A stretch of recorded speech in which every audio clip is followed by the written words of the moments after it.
దేహినోస్మిన్ యదా దేహే కౌమారం యౌవనం జరాం తథా దేహాంతర ప్రాప్తి ధీరస్తత్ర నముహ్యతి.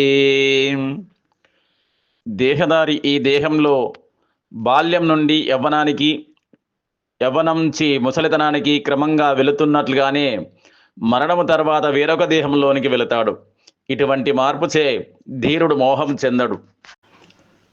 మాత్రా స్పర్శాస్తు కౌంతేయ శీతోష్ణ సుఖ దుఃఖదాం ఆగమాపాయినో నిత్యాం స్తాం తితిక్షస్వ భారత. ఓ కౌంతేయ, సుఖదుఖాలు తాత్కాలికంగా కలగడము, కాలక్రమంలో అవి పోవడము, చలికాలము ఎండాకాలము వచ్చిపోవడం వంటిది. ఓ భరతవంశీయుడా, ఇవి ఇంద్రియానుభూతి వలన కలుగుతాయి.